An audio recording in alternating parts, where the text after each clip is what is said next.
Ndega. Wane munguva yakareba sei uchigara? 2 years. 2 years. And before waenda kuwoodlands waigara nani futi? Treetop na mai vangu. Saka chii chakaita kuti ubude kuna mai? Ndakabuda kozi vakabva vatindisa kuna mai nini.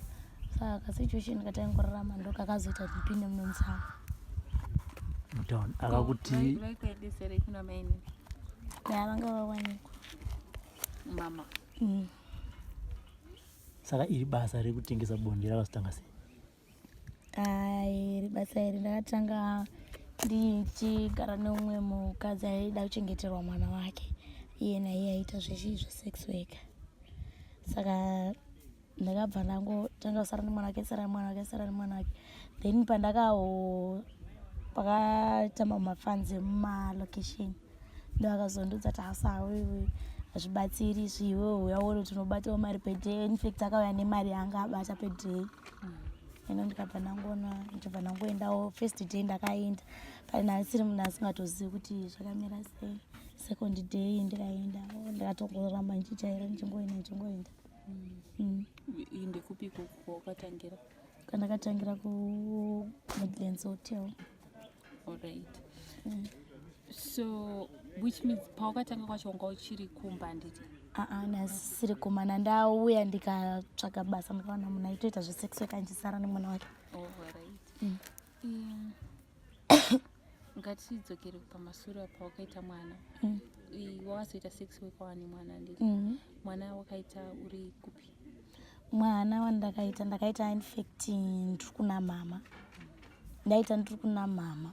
Saka ndaita ndiri kuna mama, mama vakabva vandidzinga kuda ndanditone 13 years ipapo.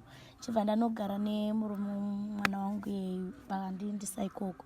Tikagara but vana vatete vaivepo vangoti mwana azi wedu uyu. Mai vaivepo vaingoita zvinhu kuti kana newe ugona kutodi. Ndopandakautiza ndikadzokera kumba. Ndichidzokera kumba mama vakati kuno kwandikwanisi kozi ndawanikwa ndava nemurume ende munhu wacho wanga asingati vana vasiri vake. Chibva tazoiswa kwamainini. Pandakaiswa kwamainini ndopandakauya. Kumainini vaigara upi? Vanogara kuSpringville. Alright. Uri kuti nhumbu wakaita uine 13 years. Ko hamuna kuenda kumapurisa? That's underage ka? Hatina kumboenda isu kozi naye munhu wacho aitoida mimba yake. Vabereki vachiwirirana. And then ninewo wacho nenomufesi wangu ndaimuda by that time. Anga ine makore mangani? Anga ari kuma21. Alright. Saka wazouya ukabva waita house girl ndopakatanga sex worker. Zvanga zviri chingori zvemari? Madhezi wawo. Madhezi wawo ma-sex workers aitwa $5 $4 a short time pa night inzi 20-25. Okay. Ko ma-siblings une vanen'ina kana vakoma? Pandakatsvagwa namai vangu tungori 2, mukoma nemusikana ndinokupedzisira. Ko mukomana ari kupi? Ari kudhuze kupurazi kwana mama ivo.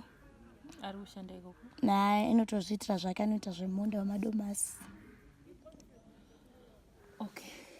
Saka mari yawakatanga kupiwa neclient yanga iri mari? Yandakatanga kupiwa $5 short time in 20 a night. Izvinezvi dzakuita mari short time night? Izvezvi zvongoti zvinoenderana, kune ma10 nema15. Kana achiona kuti munhu ane bhegi unogona kuti 15. Unoona sei kuti munhu ane bhegi? Ungoona une infact makorokoza anyanyaona netsvina. Ndifuna makorokoza anoshamsira anogona kungoibudisa mari pachena. Ubva wachaja wakaitarisa? Kana ari mavisa unenge uchichaja ari mari? Pashort time? Short time inongori 4 years. Saka wani makore mangani uchitengesa bonde? 2 years. 2 years. Pazuva unenge uchirara nevarume vangani? Pazuva anogona kurara 5. Iwe mwanayo? Ko zvauri kutoseka naye? Saka ndokunakika mudzeni rikunakidza. Tira kudzidza zvakawanda. Saka iwe unotombofungaira kuti ndichazorisiya basa? Kurisiya zvongoti nangu hazvizvega zvandiri kuita. Ndine musika wangu uri kwakombai. Musika uyo infact wanga uri wamama asi wava wangu. Saka musika iwowo ndotenga, ndohodha mbambaira, ndohodha derere, ndohodha zvinhu zvakawanda ndichitengesa. Unotore mbambaira izvo kana kudziriko. Saka masikati unenge uri venda yemadomasi. Kune munhu anenge atoriko, inini masikati truly speaking ndiye ndakazviatira. Okay. But unongoya nawo mwana ariko. Future ndine musikana webasa futi ari kumba. Handi pamusikana webasa. Iwewe wakanga uri musikana webasa. Ndobva waona kuti bosi wako ari kuita mari. Hausikuona here kuti musikana wako webasa achakutizawo futi sematiziro wakaita bosi wako? Ini zvongoti nini handifari kuriita basa reko hakusi kuita kuti ndikurida. Aiwa, ndikuriitira kuti ndichengete mwana wangu ende futi ndigone kuzvichengeta. Saka iye ndotokwanisa kumumaneja naye kuti asaite zvandiri kuita. Kuti asatoona kuti asatomboona. Ndotomumaneja. Saka unoti ndiri kuenda kupi mausiku? Manheru aitso obviously anogona kuzisa ndiri kubuda ndiri kuenda kupandi.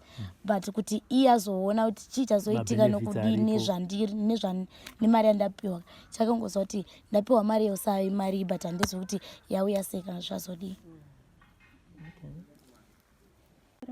3. Wayarutsi.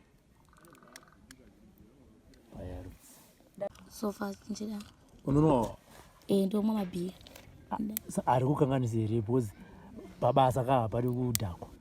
Manje pabasa iri rotoda kuti umbomwa udhakwa.